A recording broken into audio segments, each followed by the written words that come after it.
Degree students అందరికీ నా నమస్కారాలు. ఎగ్జామ్స్ అంటేనే ఒక రకమైన చిరాకు, కోపం వస్తుంటాయి కదా. ఎలాగైనా పాస్ అయిపోతే ఓ పనైపోద్ది కదా. పాస్ అవ్వాలంటే ఒక ప్లాన్ ఉండాలి. ఆ ప్లాన్ లో అసలు క్వశ్చన్ పేపర్ ఎలా ఉంటుంది అనే విషయం తెలుసుకుంటే మంచిది. ఈ వీడియోలో degree first semester English question paper pattern ఎలా ఉంటుందో తెలుసుకుందాం. Look at this. ఇది కృష్ణా యూనివర్సిటీకి సంబంధించినది. నాకు తెలిసి అన్ని యూనివర్సిటీస్ కూడా ఇదే ఫాలో అవుతారనుకుంటా. ప్లీజ్ మీ దగ్గర్లోని కాలేజ్లో లేదా మీకు తెలిసిన కన్సర్న్డ్ లెక్చరర్ తో మాట్లాడి కన్ఫర్మ్ చేసుకోండి. ఈ ప్యాటర్న్ ప్రకారం ఎగ్జామ్ కి 3 గంటల టైం ఇస్తారు. ఎగ్జామ్ మొత్తం 70 మార్క్స్ కి ఉంటుంది. ఇంటర్నల్స్ 30కి ఉంటాయి. నేను మన లాస్ట్ వీడియోలో సిలబస్ గురించి చెప్తూ 80 మార్క్స్ అని చెప్పినట్టున్నాను. దయచేసి దాన్ని 70గా కన్సిడర్ చేయండి please. Question paper A, B అని 2 సెక్షన్స్ గా ఉంటుంది. సెక్షన్ ఏలో క్వశ్చన్ నంబర్ 1 నుండి క్వశ్చన్ నంబర్ 8 వరకు ఉంటాయి. Short answer questions. ఈ 8లో మనం ఏవైనా 5 ఆన్సర్ చేయొచ్చు. అన్ని యూనిట్స్, అన్ని టాపిక్స్ కలిపి 8 క్వశ్చన్స్. ఆన్సర్ ఎనీ 5 అంటారు. మనం మనకి నచ్చిన వచ్చిన క్వశ్చన్స్ ని ఆన్సర్ చేయొచ్చు. ఒక్కో రైట్ ఆన్సర్ కి 4 మార్క్స్ చొప్పున 20 మార్క్స్ ఉంటాయి సెక్షన్ ఏకి.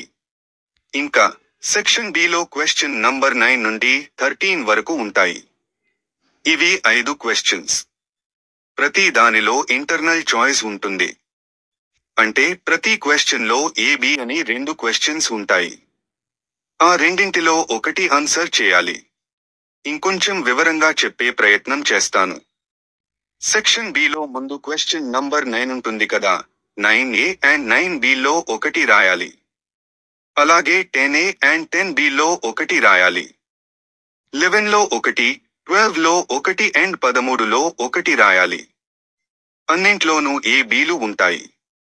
ఒకదాన్లో ఏ అండ్ బీలు 2 రాసేసి తర్వాతి క్వశ్చన్ లో ఏది రాయకపోతే కుదరదు. తర్వాతి దానిలో ఒకటి ఖచ్చితంగా రాయాల్సిందే. ఒక్కో క్వశ్చన్ ఒక్కో యూనిట్ నుండి, అంటే క్వశ్చన్ నంబర్ 9 యూనిట్ 1 నుండి, క్వశ్చన్ 10 యూనిట్ 2 నుండి ఇలా అడుగుతారా? యాక్చువల్ గా అలానే అడుగుతారు, బట్ కొన్ని పేపర్స్ లో ఆ ప్యాటర్న్ ఫాలో అవలేదు. సో నేను దాని గురించి 100% గ్యారంటీగా చెప్పలేను. ఇవి లాంగ్ ఆన్సర్ క్వశ్చన్స్. ఒక్కో రైట్ ఆన్సర్ కి 10 మార్క్స్ ఉంటాయి. ఇలాంటివి 5 రాయాలి. 5 into 10, 50 marks. Section below 50 marks. Section ఏలో 20 marks and section below 50 marks. మొత్తం 70 మార్క్స్. పాస్ మార్క్ వచ్చేసి మేమైతే 40%, అంటే 28 మార్క్స్ అని చెప్తాం. దీని గురించి కూడా కన్సర్న్డ్ లెక్చరర్ తో మాట్లాడి కన్ఫర్మ్ చేసుకోండి. ఇది మన క్వశ్చన్ పేపర్ ప్యాటర్న్. తెలుసుకున్నారు కదా. దాన్ని బట్టి జాగ్రత్తగా ప్లాన్ చేసుకుని చదువుకోండి. All the best. ఇప్పటి వరకు ఈ వీడియోని స్కిప్ చేయకుండా చూసినందుకు థ్యాంక్ యూ వెరీ మచ్. దీనికి సంబంధించి మీకేమన్నా డౌట్స్, సజెషన్స్ ఉంటే కమెంట్స్ రూపంలో చెప్పండి.